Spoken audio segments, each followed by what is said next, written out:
यहाँ पर प्रश्नावली को हल करने से पूर्व कुछ घातांक के नियम हैं, उन नियमों को यहाँ देखते हैं।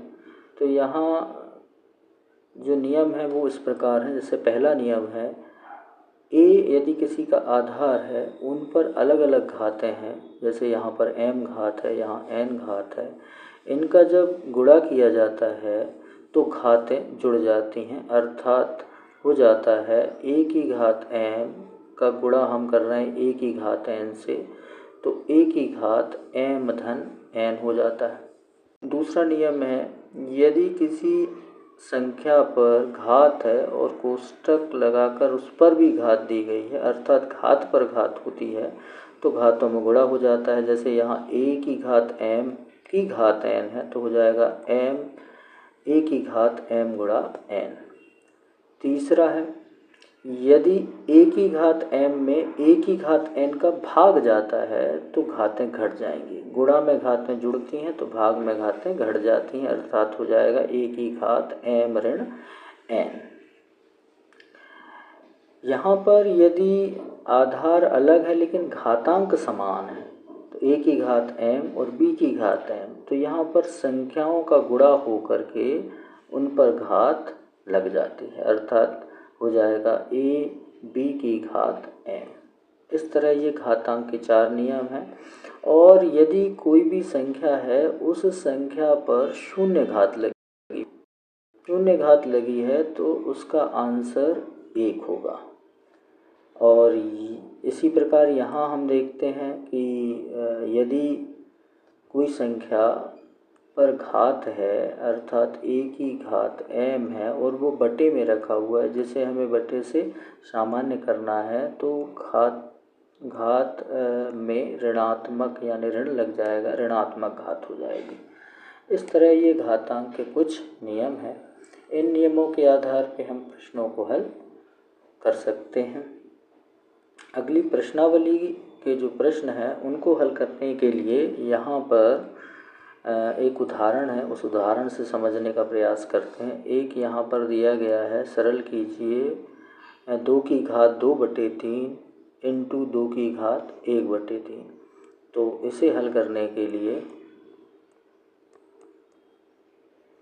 यहाँ पर 2 की घात 2/3 का गुणा हम कर रहे हैं 2 की घात 1/3 से। तो यहाँ पहला नियम लगेगा कि a की घात m इंटू a की घात n हो तो घातें जुड़ जाती हैं, अर्थात a की घात हो जाती है m धन n। इस फार्मूले का उपयोग करते हुए हम आधार को एक बार लिख के घातें जोड़ देंगे तो हो जाएगा 2/3 धन 1/3। जिसे और हल करेंगे तो ये हो जाएगा 2 की घात आधार हो जाएगा 3, 2 धन 1 हमने जोड़ना सीखा परिमेय को जोड़ने के लिए। तो यहाँ 2 और 1 हो जाएगा 3, अर्थात इसे लिखा हो जाएगा 2 की घात 3/3। 3 से 3 भाग चला जाएगा तो घात बचेगी 1, अर्थात आ जाएगा 2 की घात 1, या जिसे लिखा जा सकता है 2। ये हमारा आंसर हो जाएगा। ये घातांक के नियमों से हल हम आसानी से कर सकते हैं। दूसरा, यहाँ पर है 3 की घात 1/3 की घात 5 की घात 4, जिसे हम इस तरह करेंगे तो ये हो जाएगा 1 की घात 4/3 की घात 5 की घात 4। 1 की घात 4 अर्थात 1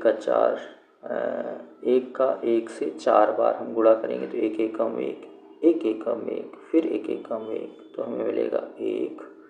और यहाँ हो जाएगा, अगला नियम लग जाएगा तो ये हो जाएगा 3 की घात 5 गुणा 4, अर्थात a की घात m की घात यदि n होती है तो a की घात m गुणा n हमें प्राप्त होती है। जैसे और हल करेंगे तो हो जाएगा 1/3 की घात 5 चौके 20। ये हमारा आंसर हो जाएगा। इस तरह से हम हल कर सकते हैं। इसमें 2 प्रश्न और भी हैं, इन प्रश्नों को भी इन्हीं के आधार पे हल किया जा सकता है। ये चारों सूत्रों से हल किए गए हैं। चलो आगे बढ़ते हैं हम अपने टॉपिक की ओर। यहाँ पर भी हम पूरे प्रश्नों को ना करते हुए जो इम्पोर्टेंट प्रश्न हैं उनको यहाँ देखेंगे। जैसे कि यहाँ पर पहला प्रश्न है प्रश्नावली 5.5 का। पहला है 64 की घात 1/2। तो इसका जो हल है वो हो जाएगा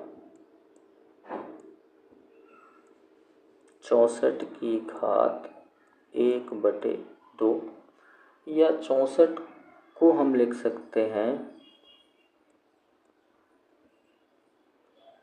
2 गुणा 2 गुणा 2 गुणा 2 गुणा 2 गुणा 2 की घात 1/2, अर्थात 2 दूनी 4, 4 दूनी 8, 8 दूनी 16, 16 दूनी 32, 32 दूनी 64, अर्थात 6 बार 2 का गुणा हम 2 से 2 यहाँ पर इसे लिखा जा सकता है 2 की घात 6 की घात 1/2, अर्थात पुनः सूत्र लगेगा कि a की घात m की घात n हो तो हो जाएगा a की घात m गुणा n, अर्थात हमें हो जाएगा 2 की घात 6 गुणा 1/2, 2 से ये कट जाएगा, 2 तिया 6, अर्थात ये मिल जाएगा 2 की घात 3। 2 की घात 3 अर्थात 2 गुणा 2 गुणा 2, 2 दूनी 4 और 4 दूनी 8, अर्थात इसका आंसर हो जाएगा 8। ये हमारा हल हो जाएगा। ठीक इसी प्रकार हम अगले प्रश्न को हल कर सकते हैं 32 की घात 1/5। तो यहाँ पर हल करेंगे 32 की घात जो है वो है 1/5, अर्थात इसे लिखा जा सकता है 2 गुणा 2 गुणा 2 गुणा 2 गुणा 2, 2 दूनी 4, 4 दूनी 8, 8 दूनी 16 और 16 दूनी 32 की घात 1/5, या जैसे घात के रूप में लिखा जा सकता है 2 की घात 5 की घात 1/5। पुनः सूत्र लग जाएगा कि a की घात m की घात n हो तो a की घात m गुणा n हो जाता है, घातों में गुणा हो जाता है, अर्थात ये हो जाएगा 2 की घात 5 गुणा 1/5, 5 से 5 कैंसिल हो जाएगा, आ जाएगा 2 की घात 1, या जिसे हम लिख सकते हैं तो ये हमारा आंसर हो जाएगा।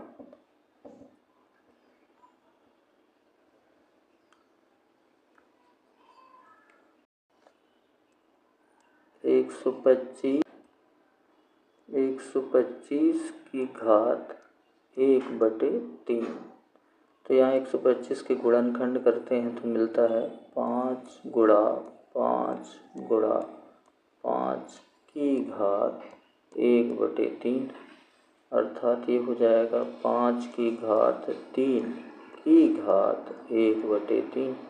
पुनः सूत्र लग जाएगा a की घात m की घात n बराबर हो जाएगा a की घात m गुणा n, या जैसे लिख सकते हैं हम 5 की घात 3 गुणा 1/3, 3 से 3 कैंसिल, अर्थात ये आंसर आ जाएगा 5, 5 की घात 1, या जिसे लिख सकते हैं 5। ये हमारा आंसर हो जाएगा।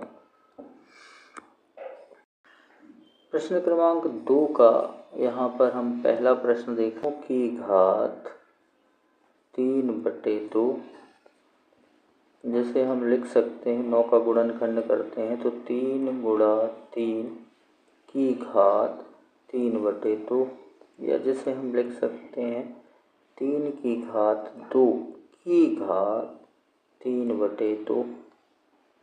यहाँ पे भी सूत्र लग जाएगा, a की घात m की घात n हो तो हो जाएगा a की घात m गुणा n, अर्थात ये हो जाएगा 3 की घात 2 गुणा 3/2, 2 से 2 कैंसिल हो जाएगा, तो यहाँ 3 पर बचेगा 3 की घात, या जैसे हम लिख सकते हैं 3 गुणा 3 गुणा 3, या गुणा करने पे 9 3 तिया 9 9 तिया 27, ये हमारा आंसर हो जाएगा।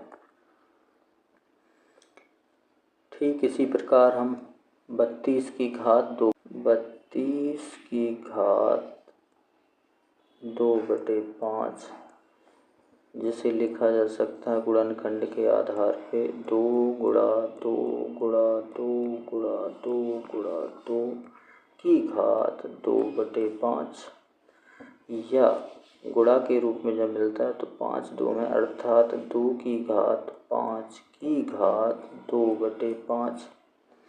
यहाँ पुनः फार्मूला लग जाएगा, तो ये हो जाएगा 2 की घात 5 गुणा 2/5, अर्थात a की घात m की घात n हो तो हो जाएगा a की घात m गुणा n। 5 से 5 कैंसिल हो जाएगा, तो ये हमारे पास आ जाएगा 2 की घात 2, या जिसे लिखा जा सकता है 2 गुणा 2 अर्थात 4, ये हमारा आंसर हो जाएगा। यहाँ पर एक और प्रश्न इम्पोर्टेंट, सरल कीजिए तीसरा में यहाँ पर प्रश्न दिया हुआ है। तीसरा 11 की घात 1/2 की बटे 11 की घात 1/4, तो यहाँ पर हो जाएगा 11 की घात 1/2 की बटे 11 की घात 1/4, तो यहाँ पर भाग हो रहा है अर्थात घातें घट जाएंगी, तो आ जाएगा फार्मूला लगेगा यहाँ पर a की घात m बटे a की घात n हो तो हो जाता है a की घात m ऋण n, घातें घट जाती हैं, तो यहाँ हो जाएगा 11 की घात 1/2 ऋण 1/4, जिसे लिखा जा सकता है 11 की घात सबके बटे 4, लघुत्तम निकाला 2 दूनी 4 अर्थात 2 ऋण 1, हल करने पर तो यहाँ 2 से 1 घटेगा, तो ये हो जाएगा 11 की घात 1/4, ये हमारा आंसर हो जाएगा। इस तरह से हल करेंगे, इसके इम्पोर्टेंट प्रश्नों को यहाँ हल किया। अगली वीडियो में हम अगले अध्याय के प्रश्नों को हल करेंगे। तब तक के लिए धन्यवाद।